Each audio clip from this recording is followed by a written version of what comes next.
Привет, добри хора! Ние сме Лазар, Лора и Халил и вече от половин година споделяме с вас нашия начин на живот, а именно живота далеч от големия град, далеч от шума, от задръстванията, но пък с доста труд сред градината и също така съобразяване с природата. Основната цел на нашите видеа е да споделим с вас, че когато човек мечтае, винаги има вариант да осъществи мечтите си, независимо дали това е да покори връх Еверест или просто да живее самостоятелно. Та надяваме се да видите нещо полезно, да откриете някоя нова рецепта или да чуете някой забавен виц. И в общи линии основната идея е да разнообразите ежедневието си. Сега приятно гледане и не забравяйте да напишете някой коментар и да попитате, ако имате някакви въпроси. Днес набрах една щайга патладжани, ходихме при едни приятели на гости, оставихме на тях и сега мисля да направя меледжано. Ще пробвам да видя в ерфрайера как се изпичат патладжаните. Надявам се да се получи. И ще ви покажа после как процедирам нататък. Тук само им режа горните дръжките и ги редя. Ще пусна пробвам за 20 минути. Последствие ще видим още колко.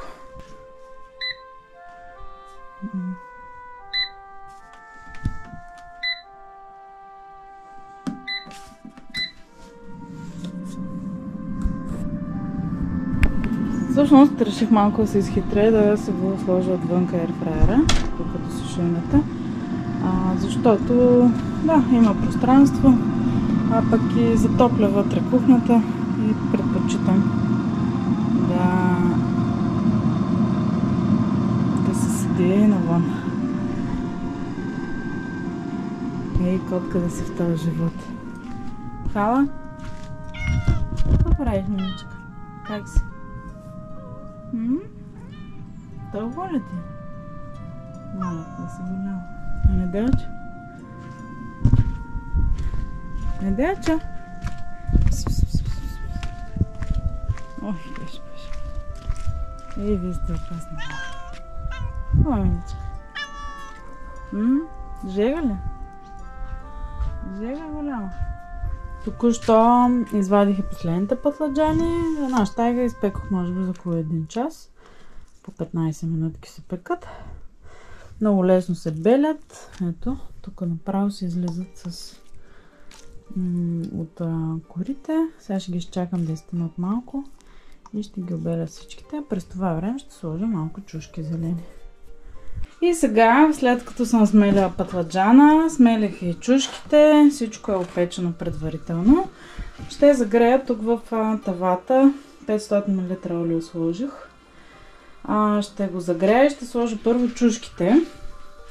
След това ще добавя патладжана.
20 минути по-късно, понеже е доста гъста сместа, добавихме към 200 мл домашен ябълков оцет, 2 супени лъжици сол, захар, може би една супена лъжица и една глава чесън. Мисля, че вкуса доста ни харесва. Сложихме си в една чинийка да пробваме. И не мисля да го варя 2 часа в никакъв случай, защото е доста гъсто. Аз казах, че сложих по-малко чушки. По принцип трябва да са равно количество чушки и патладжани. При мен беше по-скоро 2, дори 3 към 1. В полза на патладжана, който е по-гъстичък. И мисля след малко да приключваме и да пълня бурканите.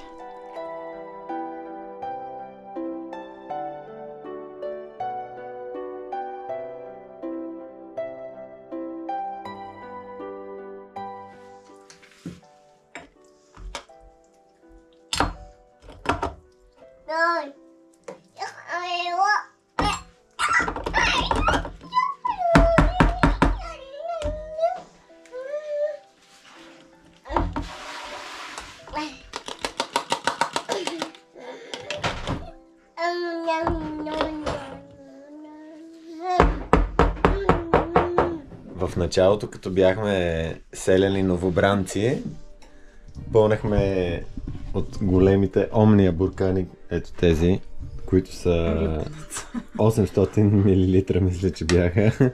В тях правихме лютеницата и естествено 15 буркана лютеница.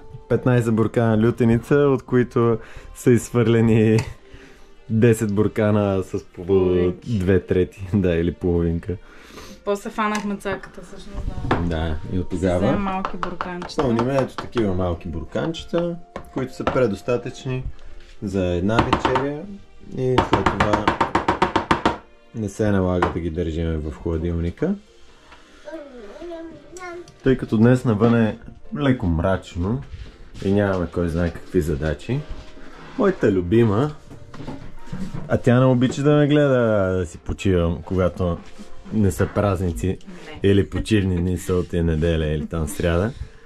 И за това, кажи ми какъв проект имаш за тази прекрасна маза. Само искам да ви покажа. Като се правихме къщата и кухнята, много хора ми казваха, сложете се до мелна, че ви трябва. Аз казах не, аз обичам да мия съдове, успокояваме и така нататък. Да, ама... То тогава ползвахме 2 чинийки и 2 лъжички. Обаче идва един момент, в който такива малки същества се появяват в живота ти, нон-стоп трябва да готвиш, нещо да правиш, зеленини и така нататък и мивката нон-стоп е пълна. И сега съм бременна и ми е трудно и имам нужда от съдомяване. Казвам го пред всички вас. Миличката. Въпросът е къде да сложим тази пуста съдомяване. Да, тъй като тук я ще вметна, докато правихме кухнята, всичко сме си наредили, сами правихме шкафовете и тук мивката и просто няма къде да сложим съдомяване. Мислихме ето тук да я сложим, обаче ще затвори много пространството или ето тук също не става и затова единствения вариант, който измислихме е да я сложим тук в мазето, ето в този тук ъгъл. Най-хубавото е, че ето там отдолу са ни тръбите за пералнята и имаме мръсен канал и също така чист канал. Но, за да сложим съдомяването тук, трябва да пренаредим и трите. Обзето цялото мазе трябва да бъде преместено. Един ще дойде насам, онзи ще дойде там, този ще дойде насам. Малко по-ще се затвори пространството и ще стане още по-уютно. Като го напълним, ще стане още по-уютно. Тук ще ти накува пирони, че да мога ще ми наковеш ли пирони най-накрая? Да мога да бръзваме разни работи. Да. То пирони имаше, ама аз ги махнах, защото мислих, че ще ми пречи. Аз съм голям проблем с това, че Халил не ми дава да си описвам разни неща. Тук ме. Да се захващаме на работа, предлагам аз. Нямаме. Че бебето не чака. Ай! И чиниите и те. Ай! Айде.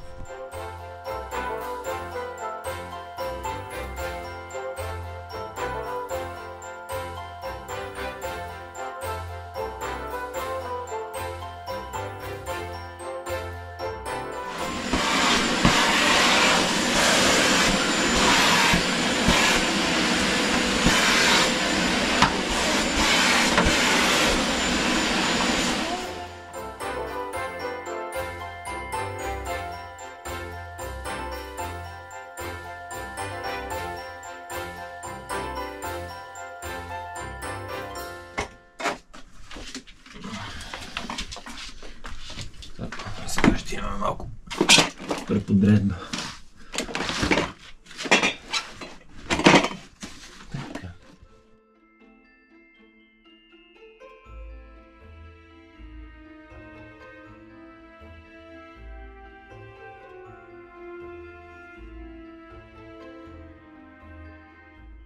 И няколко часа по-късно ще ви покажа нещо хранилище. Тази рисунка една наша приятелка Луси направи. Та-дам! Ето тук се освободи бая пространство и ще бъде съдомиялната. Имаме голям късмет, че когато слагахме пералнята, пералната е в банята, обаче тръбите ги оставихме от тази страна. И сега съвсем лесно ще мога да включа съдомяване. Ще сме ви много благодарни, ако имате някакви съвети относно избора на съдомялна, тъй като ние не знаем каква, но все в някакъв момент трябва да избереме каква ще бъде нашата съдомялна. Ако знаете някои добри, ако имате препоръки, ще сме ви благодарни. Съдомялната ще купиме като свърши ретроградния Меркурий, защото ние ги следиме тези работи. Да ви покажа тук как сме наредили. Ето тук са бурканите с компот. Те всичките са миналогодишни. Тук остана една дупка. Ще вземем праскови нектарини. Ще направим 200 на буркана. Ето тук имаме люти чушки от миналата година. Буркани зелен боб. И това прекрасно мелиджано от тази година. Тук отдолу са доматените пюрета, лютеници от миналата година също. И там имаме тази подправката, която прави Лора за манджите. Тук отдолу са кисели краставички. Имаме бая кисели краставички, да ви кажа. Обаче тях много ги обичаме. Тук имаме един рафт с оцет, който е изцяло наше производство също. Имаме винен оцет и ябълков оцет. Също 10 на бутилки вино. Подарък от гости. Тук имаме сладка. Тази година сме правихме само сладко от праскови. Тъй като си имаме достатъчно. Тук има от смокини. Не знам дали ще правя тази година, по-скоро няма. Защото имаме предостатъчно сладка. Ето този рафт е единствения с купешките ни продукти в мазето. Имаме паста, ювка, разни бобови, нахут, боб мунг, леща, ориз. Ето тук имаме сиропи и мед. Отгоре имаме сушени гъби, сушени плодове. Тук имаме малко чай. Направих много интересен микс с подправките от нашата градина. Гьозум, използвах лофант, гьозум, мента, мащерка, бабина душица и стана много ароматно, такъв хижарски чай. Също тук имаме разни заготовки за мехлеми, които Лорка ползваше по-рано. Сега малко е оставила да си почиват тези занимания. Тук имаме разни сусами, бирена мая, чия, някакви ядки.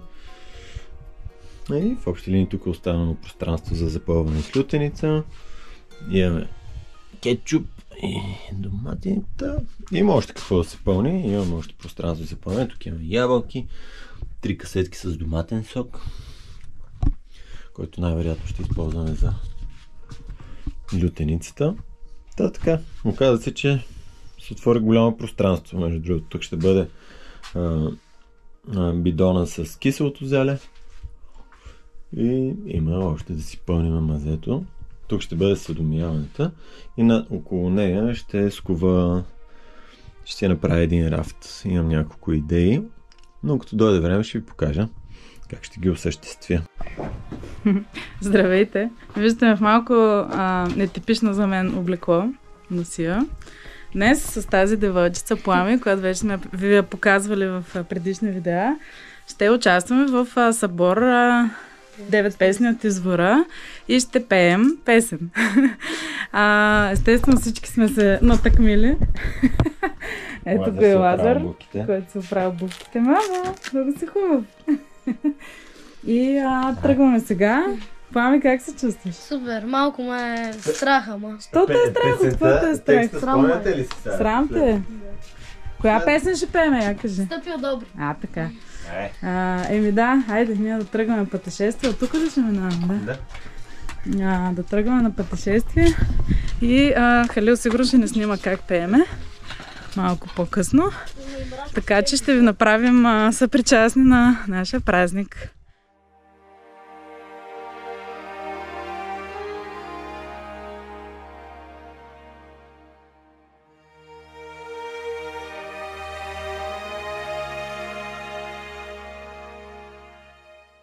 Тук всяко има сладка, тук има турши, тук има сиропи, тук какво някакви, виж, печени неща, тук мъфинчета, орехчета, мале, качамак, тук има питка, баница, селска баница, това някакви, не знам какво са това, понички сигурно, мъфини. Росна питка. Красота. Зложби, какво ли още не. Вълнуваш ли се, Плами? Да. Аз също много се вълнувам, ама няма да ви казвам колко точно много. Да, много се притесняваме, ама ще се справим, нали така? Да. Ето още жени носят разни неща. Я гледай. Двете брестовски красавици. Готови за първо изпълнение пред няколко хилядна публика. Да, 5000. Целият площад е спълен. 3 села. 9 села. 9 таки. А вие ще пеете ли, баби? А от кое село сте ви? Йоглав. От Йоглав. Супер. Какъв хубав помък е! Не. Оправен. Лазар. Вие от 9 от къде? От Горско Сливо. От Горско Сливо. Здравей! Да. Беше роден. Февруари. 9 песни от извора. Във въздуха се усеща и допълнително вълнение, защото за първи път домакин на събора е село Брестово. Организатори на събитието са Сдружение Деветашко плато, община Ловеч, кметският наместник на Брестово и местното народно читалище Пробуда 1909 година.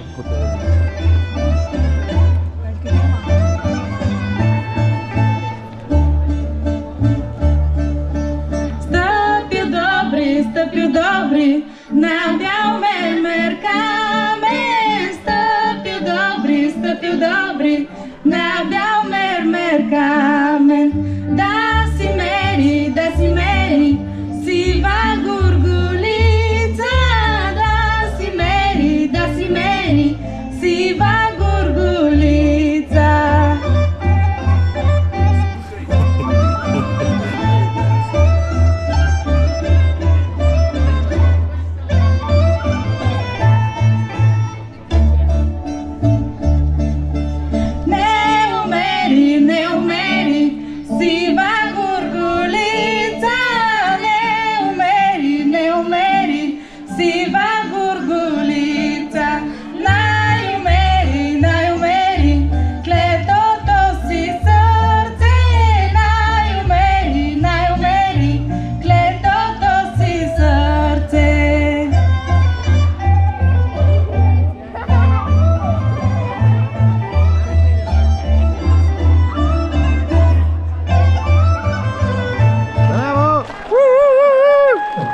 Благодаря ви и успех на фестивала и на всички участници в кулинарната изложба. Има много вкусни неща, така че...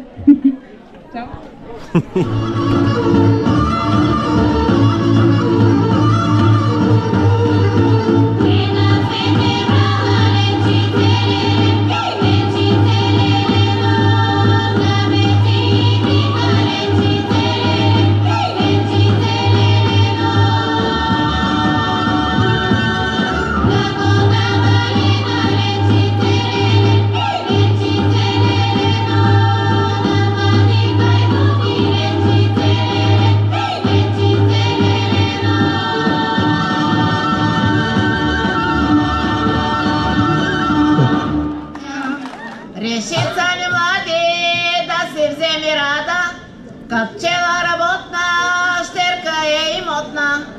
Сватове той кани, свирки и топани, че за рада страда